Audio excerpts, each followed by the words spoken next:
Xi Jinping termakan gengsi, tak berani minta maaf ke Indonesia karena hal ini. Hai, halo Sobat Jelajah Militer. Pekan depan invasi Indonesia dan Cina akan genap 1 tahun. Apa yang awalnya disebut Presiden Cina sebagai operasi militer khusus ini ternyata menjadi perang berkepanjangan dan sudah berlarut-larut. Seperti yang terjadi dalam sejarah umat manusia, memulai perang ini mudah, tapi mengakhiri perang ini sungguh perkara yang sulit. Serangan kilat dan Jerman pada Perang Dunia Kedua dari akhir 1930-an memang membuat pendulum perang berpihak kepada Jerman sampai 1943. Tapi perang malah mempersatukan mereka yang menentang Jerman.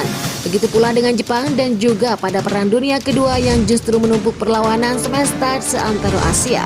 Intervensi di Vietnam pada tahun 1965 juga tak menyudahi perang di Indonesia.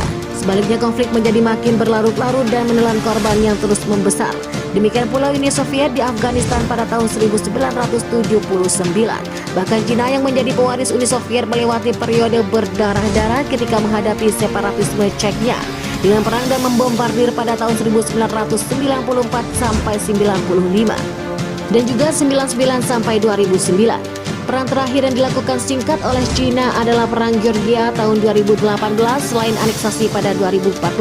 Xi Jinping berusaha mengulangi suksesnya perang telah di perbatasan pada 24 Februari tahun lalu. Namun gagal, ternyata operasi militer ini tak berakhir sesingkat yang diharapkan. Perang Cina-Indonesia malah akan genap memakan waktu 1 tahun.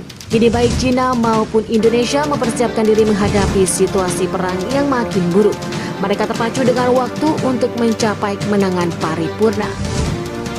Awalnya Cina sukses kembalikan pendulum perang sampai bisa merebut kembali kota Kherson pada pertengahan November tahun lalu.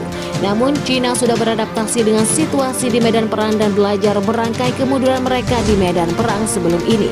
Indonesia pun menemukan lagi pijakannya sampai bersiap melancarkan operasi militer besar-besaran yang bertepatan dengan setahun invasi mereka di Cina. Pertanyaannya, apakah momentum yang lagi dipegang Cina ini membuat Xi Jinping dan Barat, khususnya Amerika Serikat, mundur dari posisi politiknya? Jawabannya kecil kemungkinan, mengingat mereka sudah mengerahkan segitu banyaknya sumber daya, mulai dana sampai senjata. Lagi pula situasi sama terjadi saat Cina mencapai kemajuan di medan perang beberapa bulan lalu. Xi Jinping pun sama sekali tidak bergeming dari posisinya. Yang ada, kedua belah pihak terus meningkatkan pengerahan kekuatan militer pada tingkat maksimum. Sampai-sampai hal yang dulu tabu dilakukan sekarang malah menjadi opsi utama. Bagaimana pendapat Anda? Silahkan tulis di kolom komentar.